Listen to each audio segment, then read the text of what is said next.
Hi folks, welcome to another Wednesday Widget. Today we are going to use the typical trifecta, SolidWorks, SprutCAM, and the Tormach, and we are going to engrave this rifle barrel. It's going to be an awesome project. Yes, it's similar in that I've done a lot of videos lately on using SolidWorks and SprutCAM and the Tormach, but this one's going to be a little bit different. Here is why. First of all, it's going to be 3D machine, and what we're going to do is we're going to use the Tormach as, I'll call it a CMM, a coordinate measuring machine. We're actually going to use the Tormach as an input device, and we're going to use that to calculate the contour of this barrel. This is just a scrap barrel off of a Ruger 1022. For any of you shooters out there, these are just the best little guns, but the best thing you can do is buy one and keep the receiver and throw everything else out and go have fun. I've done a number of them, and they're great. But this is a great example, and whether you're doing rifle barrels or not, because it's going to show the power of CAD and the power of CAM and the power of the Tormach. And I don't mean that as a sales pitch. I know I'm sponsored by Tormach now. I really mean that. People have mentioned to me how enthusiastic I am and how energetic I am, and I love that people love that. Look, I'm not always that way. I get frustrated. I have scrapped parts. I have the tool mill crashes. You know, stuff happens. I try to be very positive, enthusiastic on the video because I think it's more enjoyable to watch. I know when I watch other videos, the enthusiasm it's fun. It's contagious. We also live in a really great time. Seriously, you know, 20 years ago, let alone 200 years ago, folks, for a pretty inexpensive amount of money, you can own a machine like a Tormach that's going to do this. SolidWorks, I would say, is the exception here. That, to me, is expensive. But the Tormach and SprutCAM, and look, you don't even, you won't need SolidWorks to do this. I'm going to show you with SolidWorks, but there are other ways to do it. So first what we need to do is we need to set this barrel up in the Tormach.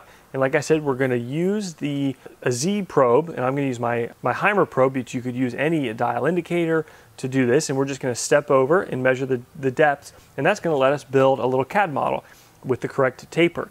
This won't be too tricky, but it is a little bit of a compound radius, if you will, and that's what's cool about it, is it doesn't matter how complex this is. You can do this with anything, and you can do it really accurately. At least that's the goal. So after we do that, we'll hop into SolidWorks, we'll model this up, we'll hop into Sprut, we'll do the CAM, which you're going to see is really easy, and then we are going to engraver.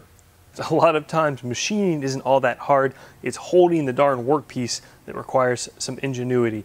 We are fortunate here, we've got a straight shank because this barrel has been removed from the receiver, so we are going to use our 5C collets.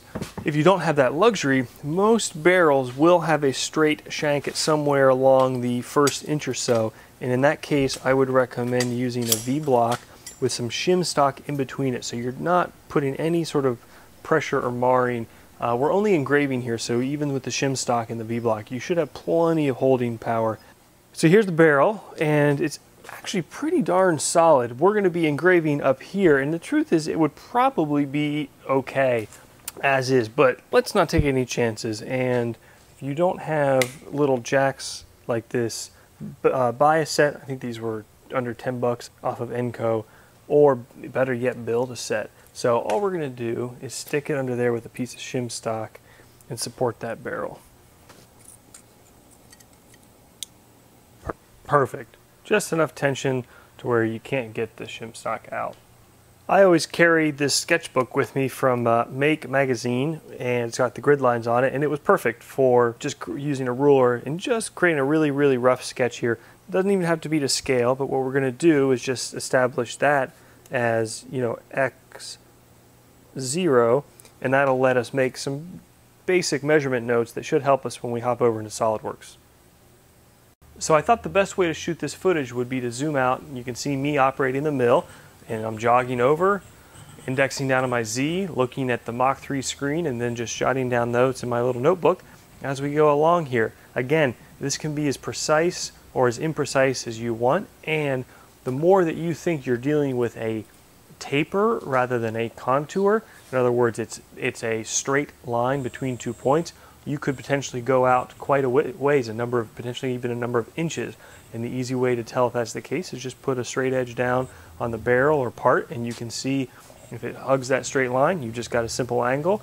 And if it's more complicated, you should divvy up your X into more precise Z increments.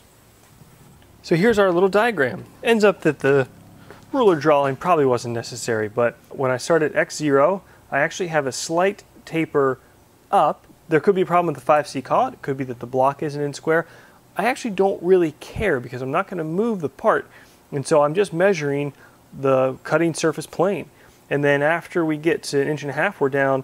The X's are in inches and these are in thousandths. So at 1.5 inches over, we're 6.1 thou below. 2 inches, we're 25 thou below. 1/4 inch over further, another total down of 34.8. So this is a great example, I think, again, of why we live in an awesome era. The Tormach is a tool. Usually it's a cutting tool.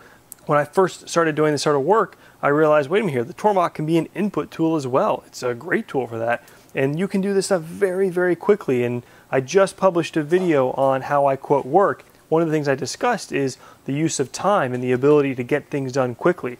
A lot of customers would think that this is a complex problem, and in some realities it is. These are complex contours. This isn't something a Bridgeport guy is going to be able to tackle too easily.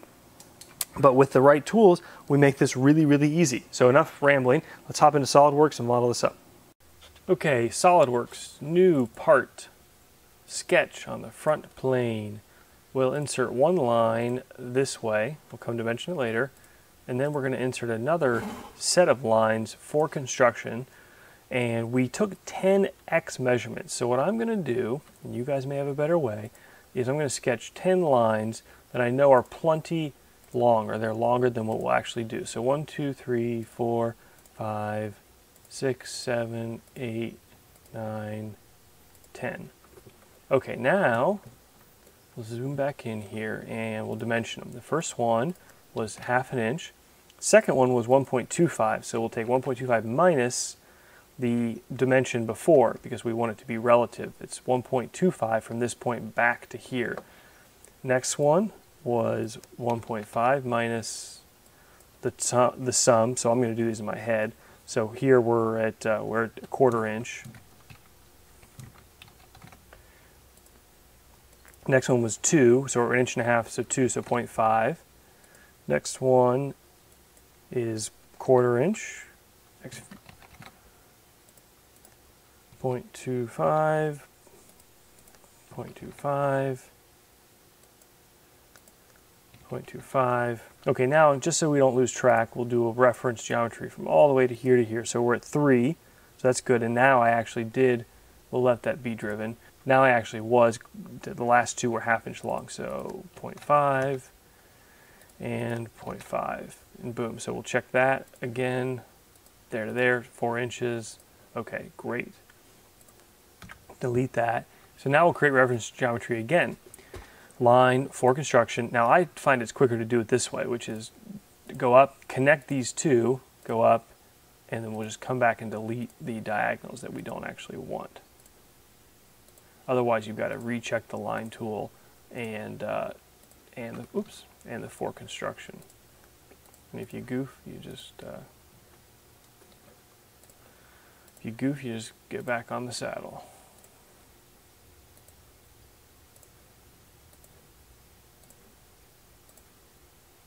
Okay, now turn that off and we'll go delete these real quick. Okay, smart dimension. The first one, we were actually 0.46 plus 0.0026. Next one, we were 0.46 plus 0.0038, and so forth. I'll speed up here through the rest of these.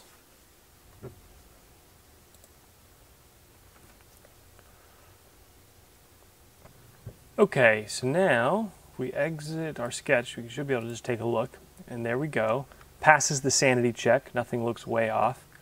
So now what I'll do is I'll sketch, and I'll choose sketch the front plane. That'll create a new sketch rather than editing the current sketch, and I can just select our points, boom, boom, and then just select the points along the way. Go to features, revolve.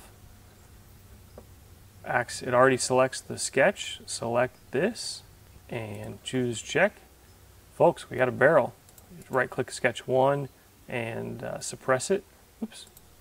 Right click sketch 1 and we should be able to hide it. There we go. And there's our barrel. Let's get some text on here. So we want to sketch the text above the current plane that we're on.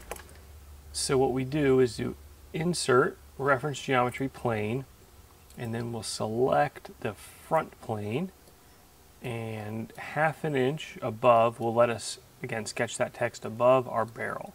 Click OK. Click the text tools. Plane should already be selected. We are going to type in groundhog, and we will want to uncheck use document font, and instead I like this Franklin. Hit F, there you go, Franklin Gothic, and we'll make the height 0.25 inches. Hit spacebar, boom. Now you click around and you can select your center point. Let's use math to do this the right way though. So select the check OK box, and we get our little point. That's all you get for geometry, which I kind of wish you could use any of the text to be your measure point, but we can make this work. So choose that point, choose that point. We know our barrel is 0.92, the text is 0.25, so subtract those two within the parentheses divided by 2, click OK. There, our text is centered. Okay, so exit that, and we will extrude it, and all we've got to do, oops,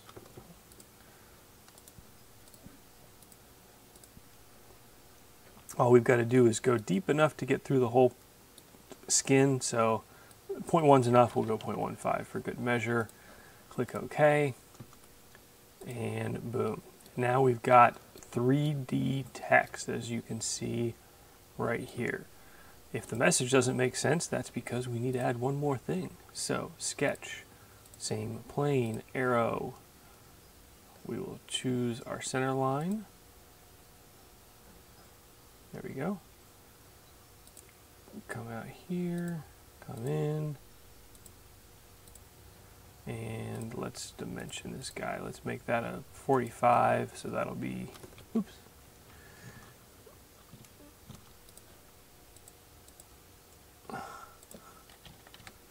Okay, and let's make this a little longer. There we go. We will extrude that as well. Same 0.15 should work. And then choose mirror. Select it, automatically finds the right face. Boom. We are done modeling. Click on our SprutCAM button. By the way, I do have HSM Express, which is the free cam for SolidWorks installed. Haven't played around with it yet. And I wouldn't do, the free version wouldn't do 3D anyways, which we're trying to do here. So hopping into SprutCAM.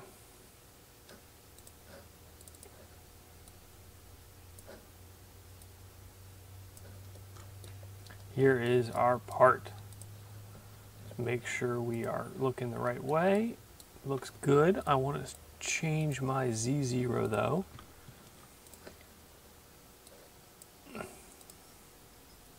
Max, min, max. Okay, and we do need to be careful, if you think, you gotta keep this in mind, because we said the part actually slopes up from here. And what we did by choosing Z max is we set that highest point to 0. So the way I'm gonna handle that is I'll just jog over back on the Tormach, find the high spot, and set that as Z0. To create our machine path, go to machining, finishing, 3D contouring, uncheck the other stuff, so you only got lines checked. Select that view,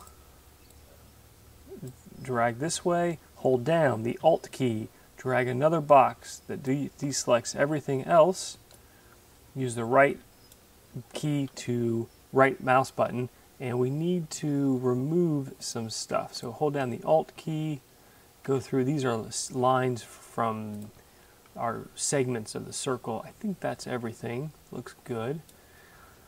Choose curve. Done, except it looks funny. That's because Control A to select all, uncheck offset. Now it will machine right on the text line. we are going to use, for me, tool 83. This is a 2L ink in tough tip engraver. It is a 1/4 inch tool, and change that to 0, that to 45. That gets us the right geometry. 5100 RPMs. We'll just do 6 inches a minute. I'm going to approach or plunge into the part slow because I want to be very careful with these tips. And then what parameter is, it will hug the contour of the part, except if you, in other words, it would cut in theory right on the surface but not into the material. But we'll add a bottom offset and we'll just do, say, 4th thou. See how that comes out. That's all I need to do. Run our toolpath. Now the simulation isn't going to be as meaningful because it's simulating on a solid block, but it actually will still tell us. We know it'll be going down deeper over here, so as we get to the right, the simulation should more closely represent the part, and sure enough it does. So that tells us we're at least on the right path.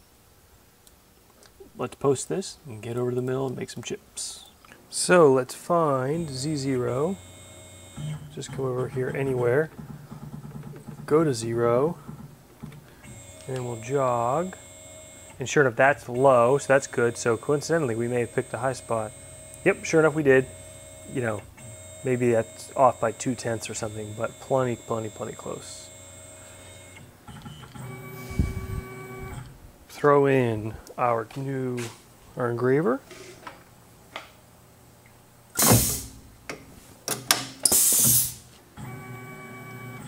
Let's rock and roll. Hopefully this is a good camera angle. One of the things I did right before I clicked cycle start was I took a look in CAD at where the barrel started to contour down, and it was right at the left edge of the letter N. And sure enough, when I jogged over in Mach 3 to where the N was, that matches up. So another good sanity check, just to make sure you're not off by some increment or you have a wrong 0 somewhere.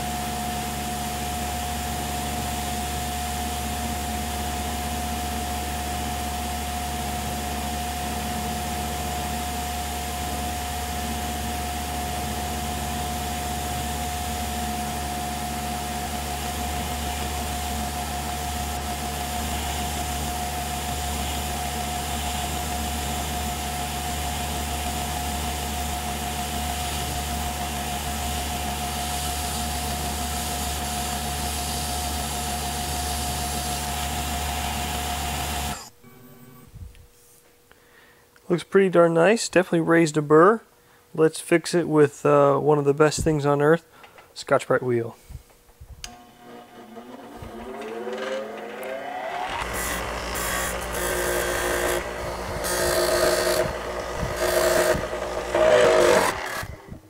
All right, here she is. I'd have to say that looks pretty damn good, if I do say so myself. Most importantly, oops, you can see the Tormach did a great job of following the contour along the barrel, which means we did a good job of measuring, and this is just a win all around.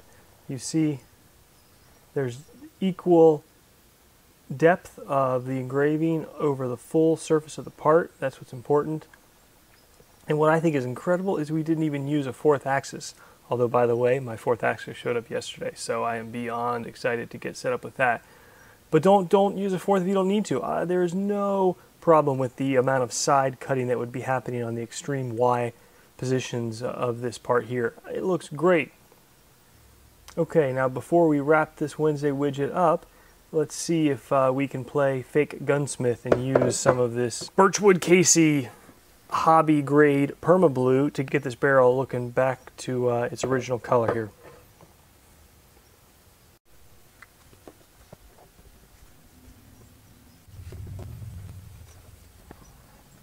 Well, here we go.